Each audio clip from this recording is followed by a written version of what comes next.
Hey, little pearls. Patrick here. I just wanted to hop on the mic to confirm the rumors that Tom and I did indeed secure tickets to the Mayhem Ball in Chicago, night one. Tom can't be here right now because he is out digging for gold, so we can afford the tickets. But yeah, we're super excited for Coachella this weekend. And we thought it was a great time to drop an episode from the backlog about custom pianos. We recorded this episode right before the Mayhem announcement, so it's fun to revisit and just think about, all the custom pianos of years past, and continue to dream about the custom piano that we'll soon see this weekend. So until Coachella, enjoy this episode. The music and the performance and the fashion are one. I don't separate my art from my life. It is one whole thing.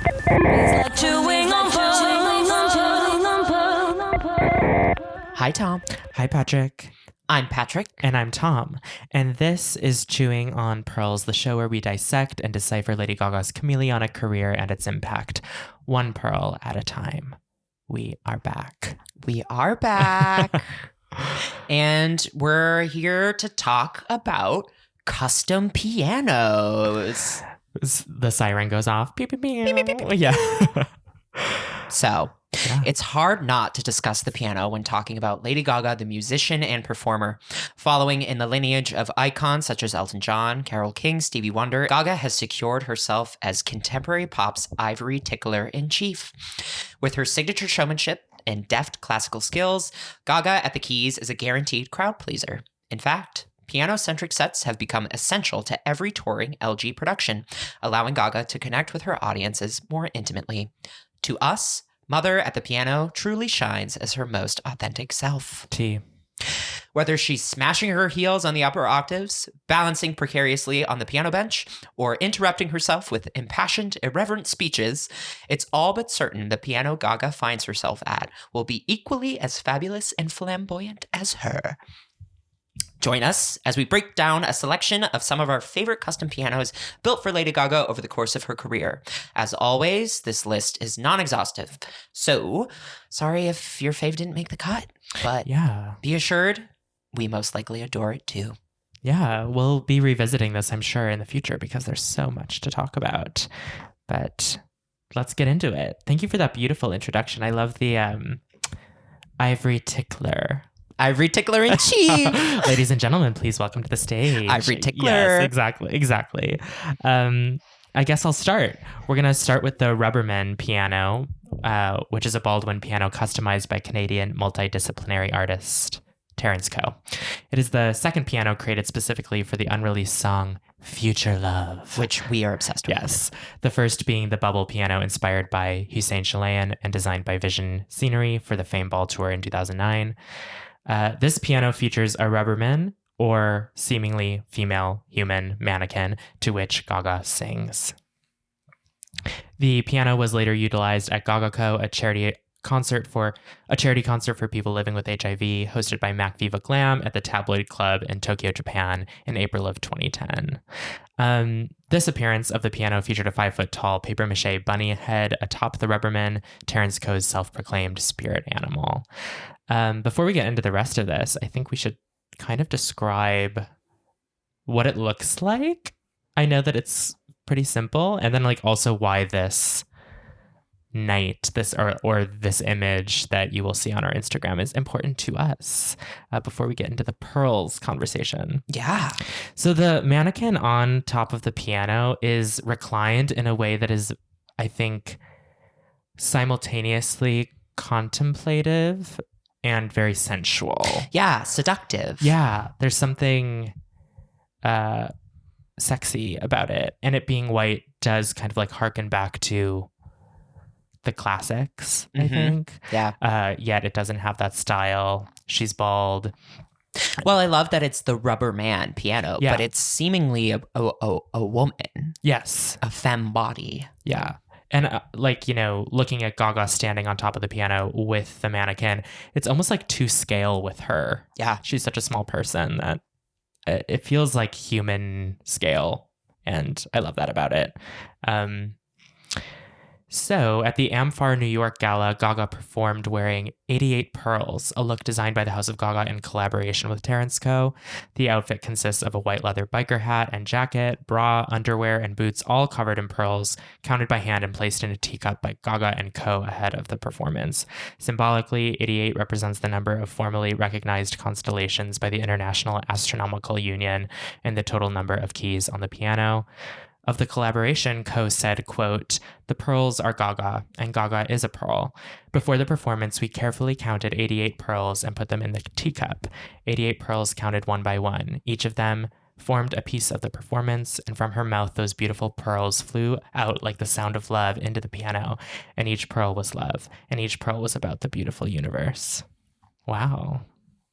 We Poetry. Yeah, I mean, chewing on pearls. Chewing on pearls. This is our namesake. This piano is very important to us. This performance is very important to us. The video, 88 Pearls, if you haven't seen it, is very important to us. It's very cheeky. It's Gaga and Terence sitting backstage, and they're counting one by one as they drop the pearls into the cup. And they get into like the 50s, and then Terence is like, 69. Like, yeah. And Gaga's like, like, yeah, it's kind of like an early example of her and her like art hoe bag. Yeah. Hoe and bag. it's like, it's totally hoe bag. Art hoe bag. And it's totally just like filmed on someone's BlackBerry and they upload it as like a performance art piece, but it's very like casual.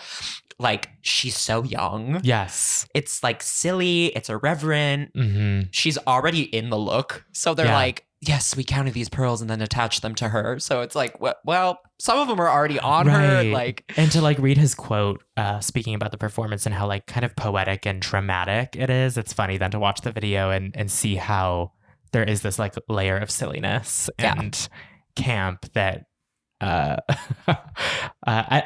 don't think it can be described. Like, you have to look it up. Yeah. And Future Love is an incredible song. One of my favorite unreleased Gaga songs, which is funny because at this period, she was kind of performing it pretty well, not often, but these like one-off performances of it. Yeah. But like what I thought was interesting was the 88, like the constellations of it all, because it is kind of about like space and the future. Totally. My mascara runs in constellations. Exactly. My eyeliner runs in constellations. Yeah. And then the 88 keys of the piano. This is an interesting example of headgear that we didn't include in our headgear episode because I think this qualifies as a hat that she's wearing that's encrusted with all these pearls. But I've always been fascinated by this look that she wears to do this performance because she feels so like hidden in it. Yeah, the hat's really pulled low over her eyes. Yeah. And she kind of has this like extra powder on her she's face. like powdery. Yeah, which kind of then we see her do again for Venus on the street in public later in Germany. But it's such a, I just remember when this happened being so enamored with what I felt like was her commitment to the bit. And also, I don't know, her drinking the pearls from the teacup and then spitting them out. And there's being something on very the drag piano. about this too. Yeah. Oh, big time. Like early Gaga does feel very drag, and just like doing an outfit that's like encrusted in pearls. Like it just, there's something about it that is like more impressive than couture to me. And the Amphar of it all, the Viva Glam of it all, Yes. the Cyndi Lauper cosign of it all. Like, just like a really great, fun time to be a Gaga stan, to see her star rise. Like, this was February 2010. So like, she's really coming into her own as like a fashion girl, an art girl, a philanthropist. Yes. And they kind of all intersect here. Yeah. So we love this moment. We love this moment. image. Thank you, Terence Co. Thank you, Terence Co. Period. Moving right along, we are going to talk about Nadine, which was designed by the House of Gaga in 2010 and designed for the Monster Ball 2.0 tour, the 2010 to 2011 leg. So Nadine is a stage prop in the form of a green car utilized during Act 1 of the revamped Monster Ball Tour 2.0. The car's design is reminiscent of a Rolls-Royce Corniche. Sure.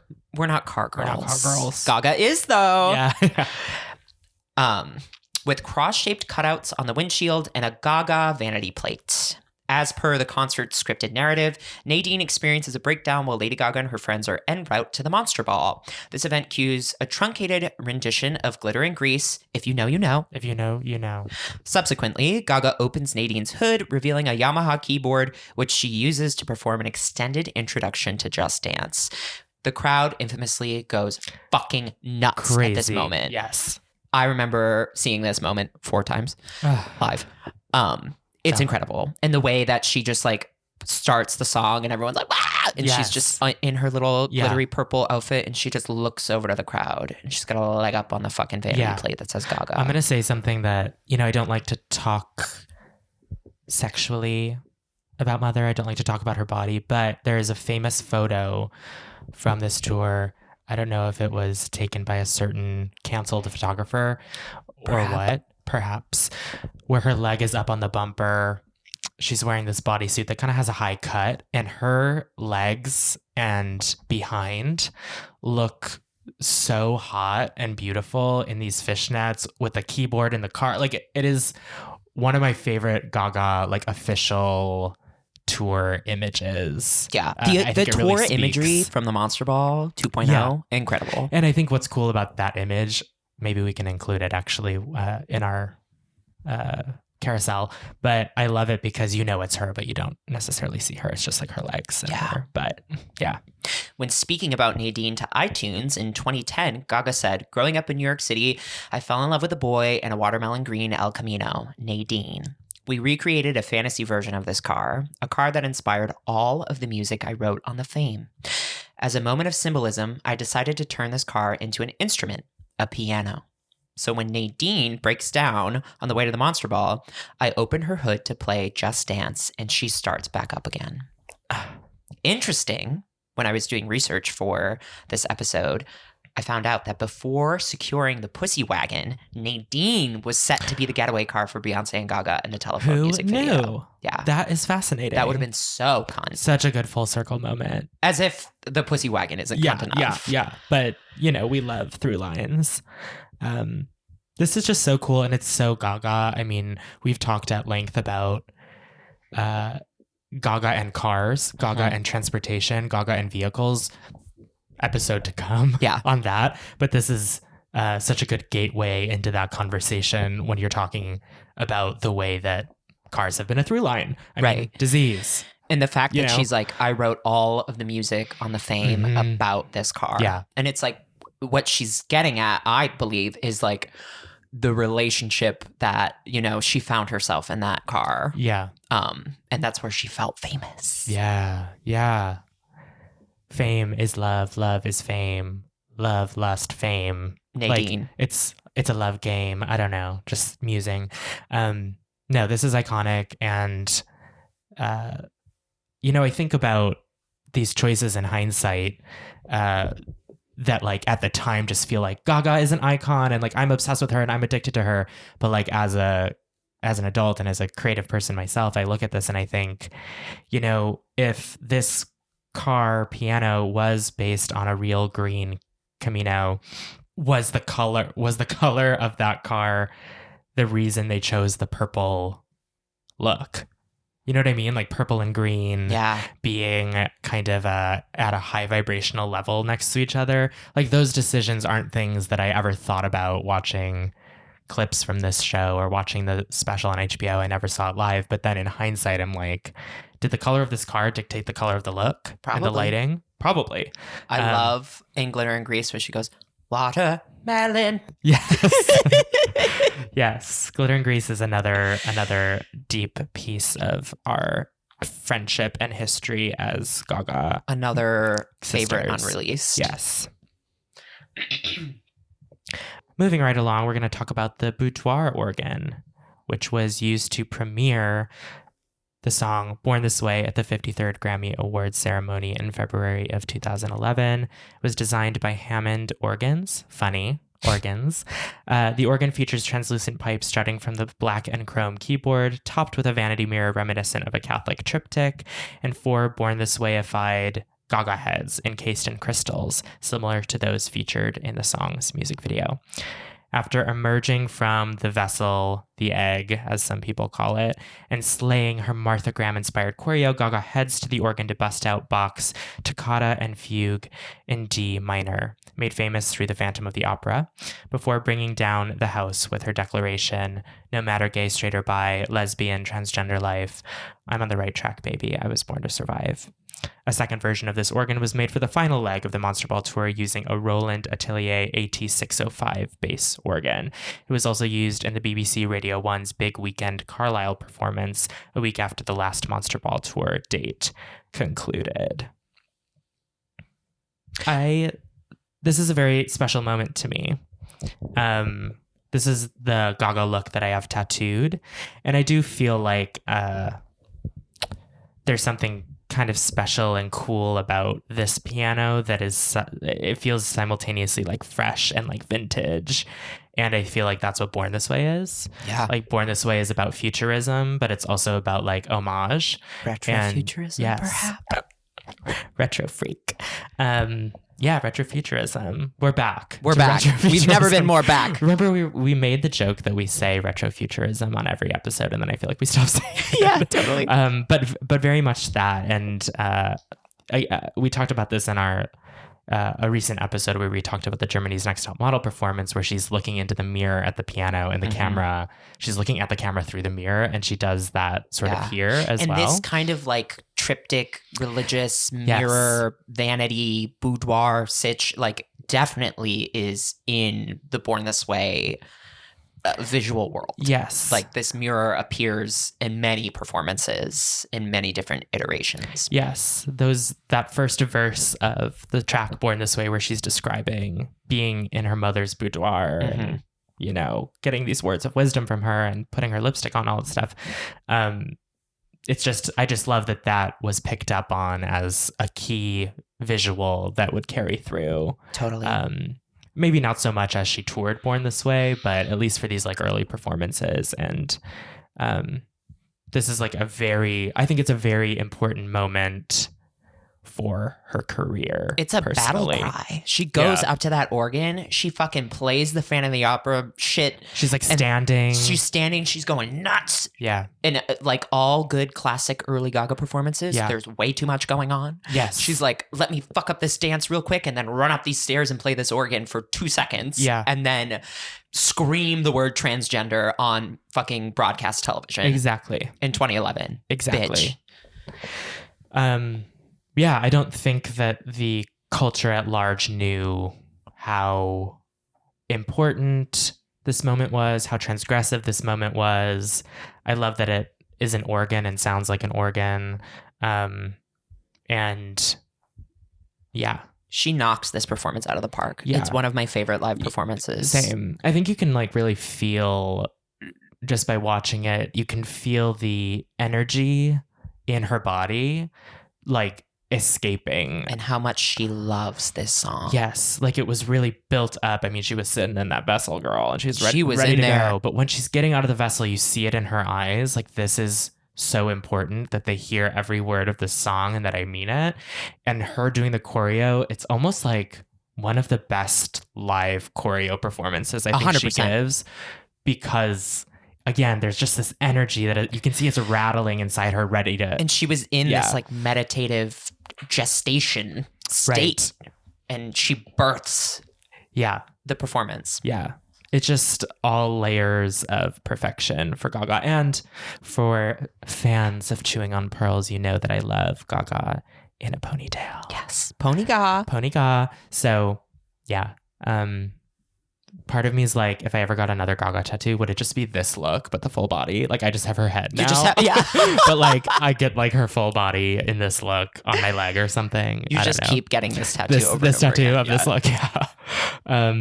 Yeah, okay. It's a good one. Also, I should have said this at the top.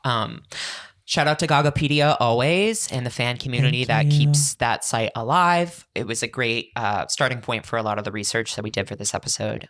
So shout out to Monsters Everywhere who pull the facts and the deets and keep it cataloged. Keep it moving. Yeah. Also, most, if not all, of our favorite pianos are from 2010 and 2011. Absolutely. So we had to, make some difficult choices, but moving on to the next kind of iconic piano that we really love is the high heel piano, created by the House of Gaga in May 2011. It was designed for the Oprah Winfrey Show on May 5th, 2011. Lady Gaga was the guest on the Oprah Winfrey Show's last ever Harpo hookup segment. She performed an acoustic intro of Born This Way and the album version of You and I for the very first time on television on a piano that was constructed to be an enlarged version of a wire high heel art project that Gaga's sister Natalie had created. Natalie, who continues to collaborate with her sister on design projects to this day, was 19 at the time and still studying fashion design at Parsons.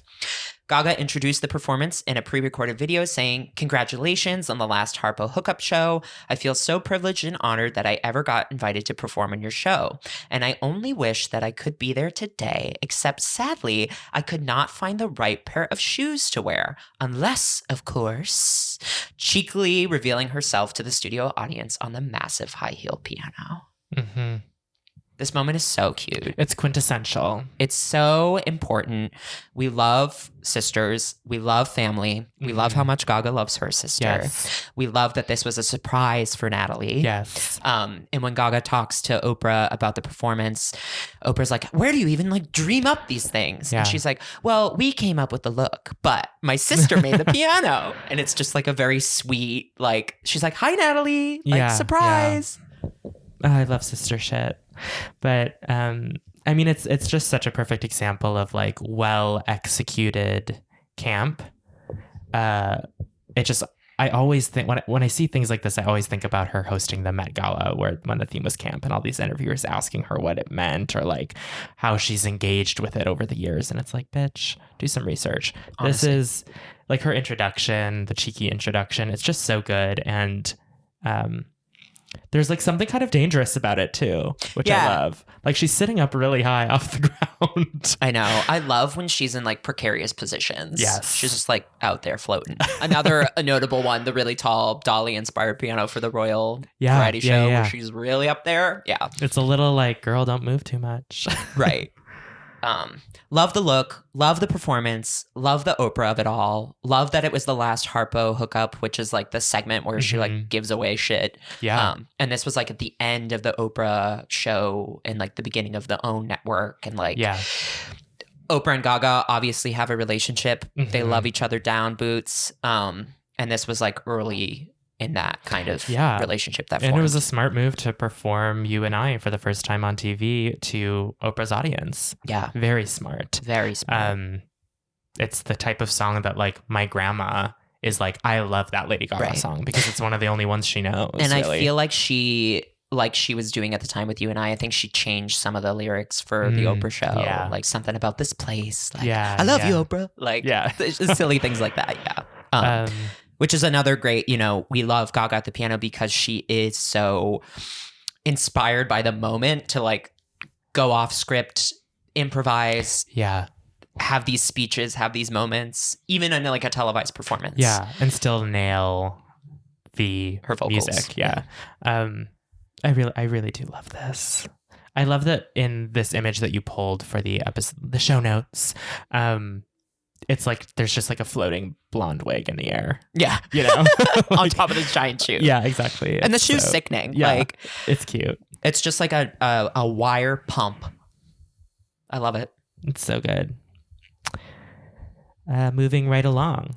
The ARTPOP Piano, which was designed for The Tonight Show, starring Jimmy Fallon, for her performance there on February 18th, 2014. My birthday! Yeah. This is a key we always like look up our birthday looks. What did Gaga wear on my birthday? So this is one of yours. 11th Street Workshop team built a custom 88-key digital grand piano housed in a modernistic white square piano frame with extended backlit plexiglass housing for Lady Gaga's performance of Art Pop, the song, on The Tonight Show starring Jimmy Fallon. From April 1st to October 1st of 2019, this piano was on display at the Play It Loud Instruments of Rock and Roll exhibition held at the Metropolitan Museum of Art in New York City with the following text on a placard. Electric piano with custom housing, 2014. Acrylic, wood, metal, plastic. Lady Gaga is known for elaborate visual and sonic displays in her live and televised musical performances, which incorporates costuming, lighting, choreography, and a wide array of custom instruments. This futuristic piano is housed in an acrylic case with internal LED lighting. It's really chic looking. Yeah. I guess it looks futuristic. It looks like a crystal. What I think is cool about the way that they use it in the performance is that she's on this like platform situation. It's almost like she like crash landed on the piano. Totally. Like it's some spaceship that just like flew in. UFO vibes. Yeah. And the way that it is lit internally with the LEDs, as I mentioned, lights her in a way that makes this performance especially captivating. She's wearing an all white look. Barefoot. Yeah. So it just kind of like gives her additional ethereal vibes that go beyond what, the Tonight Show's studio lighting can do. Right. And it's such a piano driven performance of art pop. Yeah. Which, as the album had its life, like there were other art pop piano renditions. Hey, Elton. Hey, Elton. Hey, Muppets. It's just like, I think it's a really captivating performance. I love watching her play so passionately, and like, it was kind of unexpected that she performed the title track. Yes. Like it wasn't a single. Yeah. And it felt important to her to present it in this way. Yeah. Like really driven by the musicality of the piano. And then, the studio track comes in the backing and she gets up and yada, yada. But, my fun anecdotal story with this look is because it was my birthday. I was in college at the time. Shout out to Pisano's Pizza. They used to do free pizza nights for college students on Tuesdays. And I believe this was a Tuesday. So my friends were like, let's go out for free pizza for you. And everyone thought because it was free pizza, they didn't have to bring any money. So then when the bill came, and they charged us for all of the drinks, I had to pay for the entire party on your myself. birthday. And this was playing in the background. Oh my God. That's traumatic. I know. It was kind of funny where I was like, guys, free pizza. the pizza's free. Yeah. That's what about funny. your Diet Coke? That's sweet. Yeah. Not your DC. Not your DC, mama. That's good. That's a good anecdote for this performance. She was your little angel on the TV screen saying, I was "It'll be looking up okay. at her as I was signing my It'll be credit okay. card receipt. They'll Venmo you." Yeah. This was like pre-Venmo. Yeah. They'll figure it out. Yeah, I was like, I don't have money for this. Let me sign my... They'll pay you back like 2/3, no tax or tip. Yeah, 100%. Very college. I do love this performance as well, and I do think it's kind of lesser known. I will say. So if you're hearing this and you haven't, look up Gaga, Art Pop, Jimmy Fallon. I really love it. Honestly, for the wig alone, too. It's theatrical. Yeah, it is. In a very simple way. And I like that. It's Gaga as canvas. Yes. Oh, girl. That's another one of our things. Don't get me going on the canvas. All right. Moving right along and keeping it kind of futuristic and funky, we're talking about the robot piano, designed by Andy Robot for the February 15th, 2016 Gaga tribute performance to David Bowie at the 58th Grammy Awards. So Gaga performed a tribute to late David Bowie using Intel technology, including holograms, live 3D projection mapping, and a robotically controlled keyboard designed by Andy Robot. Robotics designer Andrew Flessis? Sure. Love you, Andy. As Gaga played Bowie's classic Suffragette City, a rose gold keyboard mounted atop 2 robotic arms moved up to meet her hands as she started to play, swaying and dancing to the music as if it was alive. Despite meticulous planning and design, the robotics team ran into a problem during rehearsals, causing Andy Robot to contact head of landing testing at NASA, Brian Lim, for some last-minute advice. The robotic arms were programmed using inverse kinematics, mimicking the human skeletal system. There is something a little uncanny valley about this piano and the way it moves. Yeah, it's kind of crazy. Yeah, like it does feel like it mimics like a humanoid, a human in a weird way. Yeah, there was a lot of info out there about this piano, so you can definitely read up about it, but from like a tech perspective, and I didn't include a lot of it because it went way over my head, but they were talking about like some of the issues that they ran into was like the piano that they were using for testing was different than the piano that like they actually used for the performance. So when it got into like dress rehearsal, the robotic arms were basically like they were going to tear the piano in half. They were like too responsive and reactive. So they had to contact NASA for like advice on like the limbs and like the landing mechanics of like rockets to make this piano for Gaga. Yeah, I mean, and we've talked about this night before in our Highest Heels episode, but this was a very important performance for Gaga, a very important night.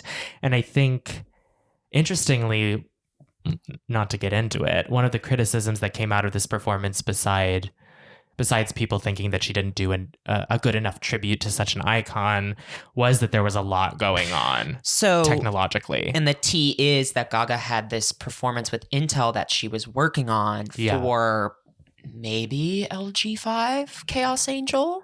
Pre-Joanne, Yeah. And, you know, David Bowie passed, and then it almost was like these two things became one thing.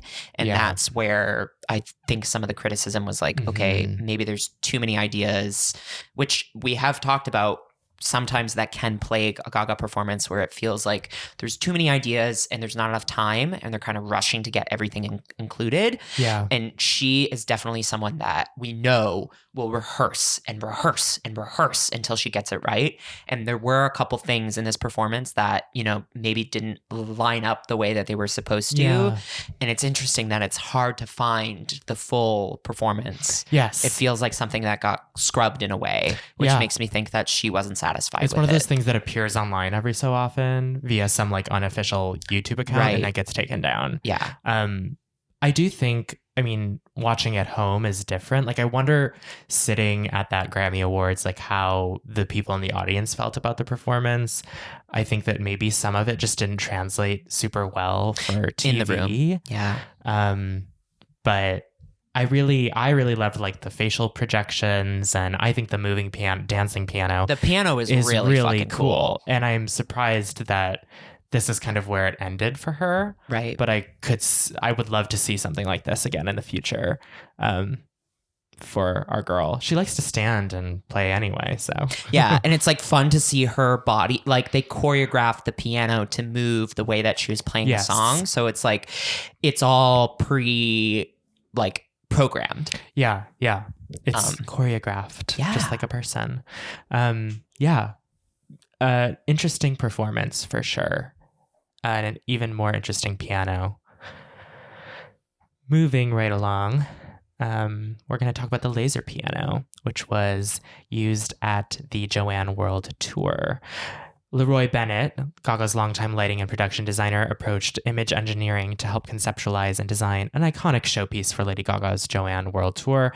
Bennett wanted something truly unique and groundbreaking, so the image team of designers and engineers created a heart-shaped piano adorned with 44 laser beams that would light up the arena as Gaga played. With a program called Beam Composer controlling the lasers and a custom learning algorithm, Lady Gaga was able to individually control and change the Technicolor laser piano strings, responding in real time as she played each key. I'm like, how does it work? I don't know. It looks great. Literally. This is another one that if you want to go read more about it, there's more out there. It's just really cool to watch. Like, I love seeing videos of her on like the B stage playing the piano so far away, and you see the beams just like penetrating into the arena. they kind of like shoot back over her head, right? Like Yeah. this way. Yeah. And it's just sort of like different for what you might expect at the Joanne World Tour, which I like too. Like Yeah. the Joanne World Tour was no less of a spectacle than any Gaga tour. It's just that people criticized the like non-dance pop nature of a lot of the music, but ultimately that show had the visuals and the looks and like this kind of wow factor piano staging stuff that other shows I feel like do. it took like the Technicolor explosion of Art Rave and Yeah. like refined it a bit in a way where it was like still that same kind of vibrancy, but in a more like, I don't know, traditional kind of like rock show. Yeah, kind of vibe. grounded, a little Vegas-y. Yeah, almost. well, yeah. sowing the seeds. It's fascinating, and it kind of does like correspond to like during the Joanne World Tour, she was wearing this kind of dirty blonde wig at the time that had little strands of like light little washes of color and stuff. Yeah, it's almost like the Joanne World Tour really was like rainbow bright. Yeah, very colorful. Yeah. And this is a really fierce piano. Yeah, I think it's cool too that I didn't really realize that it is heart-shaped. Yeah, no, I didn't know that either. Because it's like a funky, angular... Right, it's like the piano, the keys are on like a side of the heart. Yeah. So it's like harder to tell, but I'm sure that if you were up in the nosebleeds, you would notice that it's a heart. And I think it's interesting that there's 44 of the beams because 88 was probably crazy. Like you probably couldn't even like differentiate. So I'm like, where are they? Like what keys are they on? Like those are the things that I'm like, interesting. Right. Like right. they really thought about like, okay, what is she playing? What chords are going to do what colors are going to be this? Yeah. Like that's the stuff that's really cool. Yeah. Like what part of the keys are you using the most so that we can get the most payoff in that visual? Interesting. Moving right along, we are talking about the Pregnant Tree piano, which is also another Leroy Bennett creation. In collaboration with Jet Setter, which is like a design firm that Gaga has used a lot in the past. They created the giant robot for Enigma. They created the burning piano for the Monster Ball tour. Ooh. So they're like they've been in the world, in the mix. Yeah, in the mix for a bit. But conceptualized by Leroy Bennett with reference art direction by Peter Equine, Jet Setter built a bronze piano with abstract, twisted tree-like branches. Some fans think the branches resemble the skull of a dragon or the neural pathways of a brain.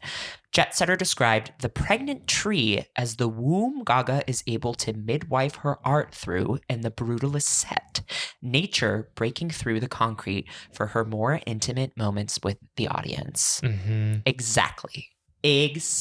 Yeah.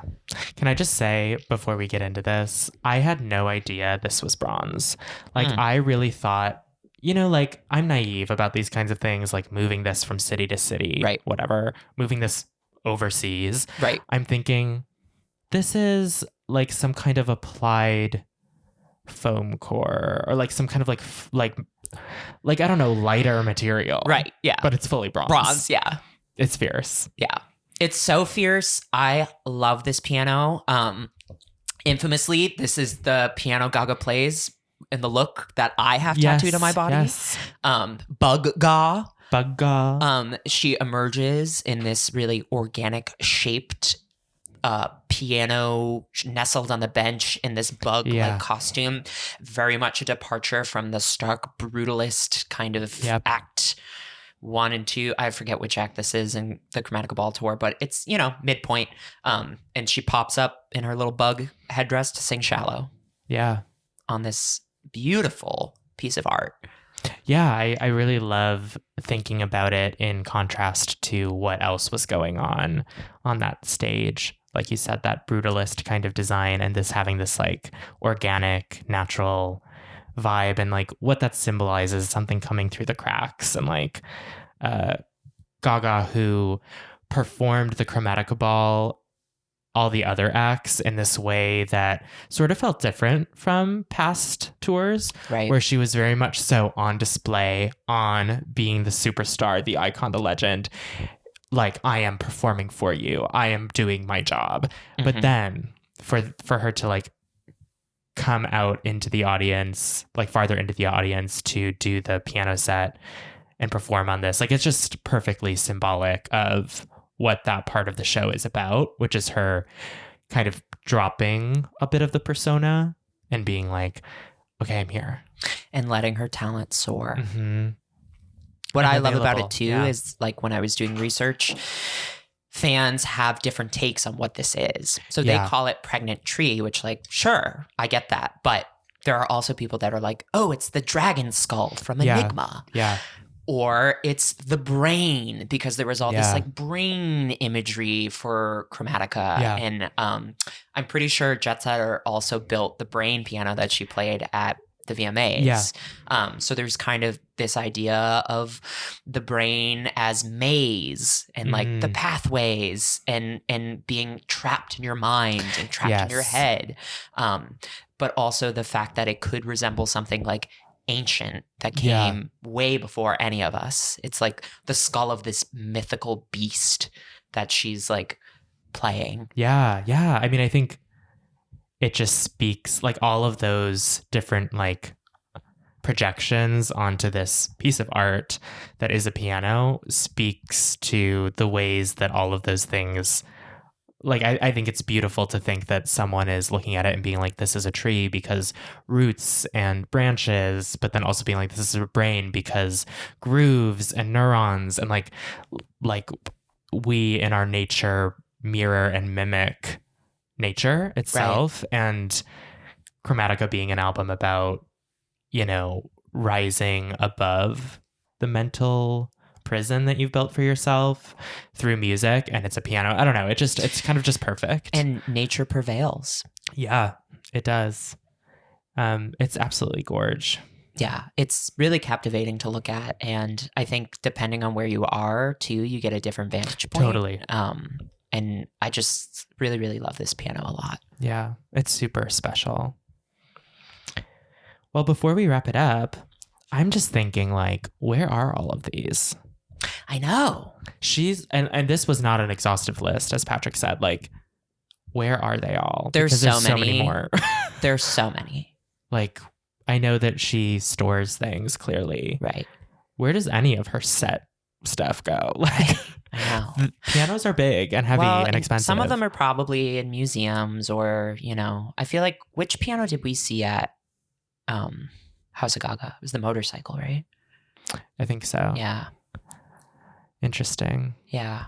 But it is interesting. I mean, again, too, there's like more out there. So if you're interested, go for it. Dive deep, because it's so cool to learn about all these people that come together and like push the boundaries of what they can do with instruments, because it's Lady Gaga.